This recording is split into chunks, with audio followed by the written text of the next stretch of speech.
नमस्कार, KTVच्या कोकण वार्तामध्ये आपलं स्वागत। सुरुवातीला एक नजर ठळक घडामोडींवर। 10वीच्या परीक्षेला प्रारंभ। कोकण विभागातून 35,304 विद्यार्थी परीक्षेला जात आहेत सामोरे। सर्व मतदारांनी व्हीव्हीपॅट मशीनची माहिती करून घ्यावी, जिल्हाधिकारी सुनील चव्हाण यांचं आवाहन। जिल्हा परिषदेचा सन 2019-2020 चा अर्थसंकल्प जाहीर। आणि मुंबई गोवा राष्ट्रीय महामार्ग चौपदरीकरणाच्या कामाला वेग, लवकरच कोकणवासियांचा प्रवास होणार सुखकर। या पुढील बातम्या अल्पशा विश्रांतीनंतर। समंदर की गोद में पला है तू, अंगड़ाई लेते ही लहरें शुरू। आज यौवन की मस्ती छोड़, ले चलता हूं तुझे एक नए मोड़। आजा तुझे माँ पुकारे अब, छेड़ देते हैं बीच से कुछ शरारत हंसी। गले लगा ले उसे ए फकीर, इंतजार कर रहा है तेरा तो। चल दे देते हैं उसे फसल की खूबसूरती तो। आजा तुझे माँ पुकारे अब, मीलों आगे चलना है हमें। सिर्फ फसल नहीं, तेरे स्पर्श की चाह में बैठे हैं शहरों में भी कहीं। उनके मुख पे भी लानी है मुस्कान, उन्हें भी देनी है एक नई पहचान। आजा तुझे माँ पुकारे अब। फिनोलेक्स पाइप्स पहुंचाए पानी को अपनी माँ के पास। आता वळूया सविस्तर वृत्तांताकडे। 10वीच्या परीक्षेला प्रारंभ झाला असून राज्यातील 17,813 विद्यार्थी ही परीक्षा देत आहेत। यामध्ये कोकण विभागातून 35,304 विद्यार्थी या परीक्षेला सामोरे जात आहेत।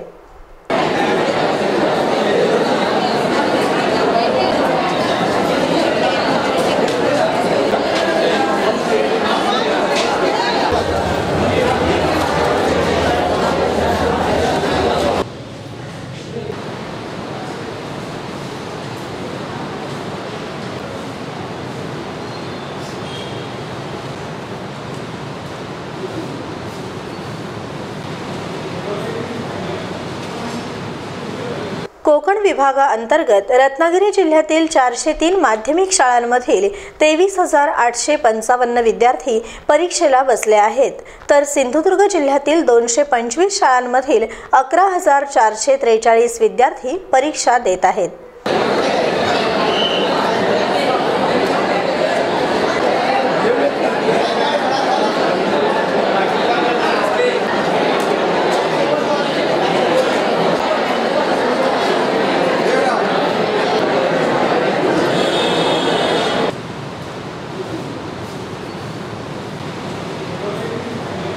रत्नागिरी जिल्ह्यात 73 तर सिंधुदुर्ग जिल्ह्यातील 41 परीक्षा केंद्रांवर ही परीक्षा घेतली जात आहे। परीक्षा कालावधीत गैरप्रकार टाळण्यासाठी 7 भरारी पथकांची स्थापना करण्यात आली आहे। RK डिजिटल केबल नेटवर्क आणि KTV न्यूज परिवारातर्फे 10वीची परीक्षा देणाऱ्या सर्व विद्यार्थ्यांना हार्दिक शुभेच्छा। आजपासून 10वी SSCची परीक्षा चालू होत आहे, तेव्हा आमच्या शाळेमध्ये ज्यांचा सेंटर आहे त्या सर्व मुलांना मी भारत शिक्षण मंडळातर्फे या परीक्षेमध्ये उत्तम यश मिळावं अशी प्रार्थना करतो। शिवाय आमच्या शाळेतली मुलं कुठच्याही सेंटरमध्ये असली तरी त्यांनाही या परीक्षेसाठी मी शुभेच्छा देतो। आगामी निवडणुकीत व्हीव्हीपॅट यंत्रणेचा वापर करण्यात येणार असून सर्वांना या मशीनची माहिती व्हावी म्हणून जिल्हा प्रशासन युद्ध पातळीवर प्रयत्न करत आहे। प्रत्येक इलेक्शनमध्ये या मशीनचा वापर कंपल्सरीली केला जाईल असं आदेशित करण्यात आलं होतं। त्यानुसार जी सार्वत्रिक निवडणूक होतीये लोकसभेची 2019 मध्ये होणारी, त्यासाठी संपूर्ण देशभरात या व्हीव्हीपॅट या मशीनचा वापर बॅलेट युनिट आणि कंट्रोल युनिट या सोबतच होणार आहे।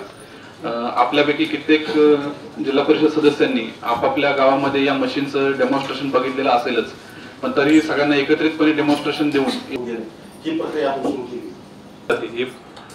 हे कंट्रोल युनिट हे जुनच वापरलं जातं, त्याच्याबद्दल आपल्याला जास्त हे सांगत नाही. पण ह्याच्यामध्ये एक बॅटरी असते आतमध्ये आणि जुन्या व्हर्जनच्या मशीन त्याच्यामध्ये मेमरी चिप वेगळी असायची. जे नवीन होत असल्याप्रमाणे बॅलेट युनिटवर एकूण 16 उमेदवारांसाठी मतदान करण्याची सोय आहे. आपण ज्या उमेदवाराच्या नावासमोरचं बटन दाबू तिथला लाल दिवा लागतो आणि एक मोठा बीप असा मोठा साऊंड एक तयार होतो.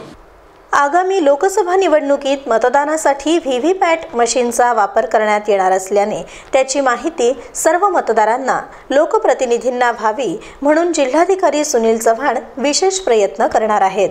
जिल्हा परिषदेची खास सभा बोलवण्यात आली होती. या सभेचं औचित्य साधून जिल्हाधिकारी सुनील चव्हाण यांनी जिल्हा परिषद सदस्यांना या मशीनबाबत मार्गदर्शन केलं. आता या दोघांच्या मध्ये तिसरं व्हीव्हीपॅट आलं आणि हे जे मशीन आहे म्हणजे कंट्रोल युनिट आणि बॅलेट युनिट आणि हे कशालाही कनेक्ट होत नाही. जसं तुमचा मोबाईल वायफायने कनेक्ट आहे, व्हॉट्सअपने कनेक्ट आहे, इंटरनेटने कनेक्ट आहे. ही स्टँड अलोन मशीन आहे, ही कशानेही कनेक्ट होत नाही. वन टाइम प्रोग्राम्ड आहे. ही मशीन तयार करणारी भारत इलेक्ट्रॉनिक्स लिमिटेड ही भारत सरकारचा अंगीकृत व्यवसाय असलेली कंपनी आहे. सुरुवातीला तुम्ही जर बघितलं ईव्हीएमचा इतिहास काढला 1982 ला पहिल्यांदा ईव्हीएम वापरले गेले, ते केरळमध्ये वापरले गेले. तिथून ईव्हीएम वापरायची प्रक्रिया सुरू झाली. मग काही थोड्या ठिकाणी अध्यक्ष महोदय ते वापरत होते.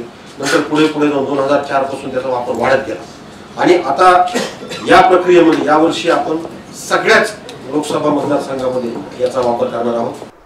यावेळी जिल्हा परिषद अध्यक्षा स्वरूपा साळवी, जिल्हा परिषदेच्या मुख्य कार्यकारी अधिकारी अंचल गोयल, उपाध्यक्ष संतोष गोवळे, समाज कल्याण सभापती प्रकाश रसाळ, आरोग्य आणि बांधकाम सभापती विनोद झगडे, उपजिल्हा निवडणूक अधिकारी सुशांत बनसोडे, उपविभागीय अधिकारी अमित शेडगे आदी मान्यवर उपस्थित होते. मुंबई गोवा महामार्गाच्या चौपदरीकरणाच्या कामानं गती घेतली असून हे काम वेळेपूर्वी पूर्ण करण्यासाठी यंत्रणा सर्वतोपरी प्रयत्न करत असल्याचं चित्र सध्या दिसत आहे.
रत्नागिरी जिल्ह्यातील काही भागातील चौपदरीकरणाचं काम रखडलं होतं, परंतु आता या कामाने वेग घेतला असून काही भागातील काँक्रिटीकरण पूर्ण झालं असल्याचं पाहायला मिळत आहे.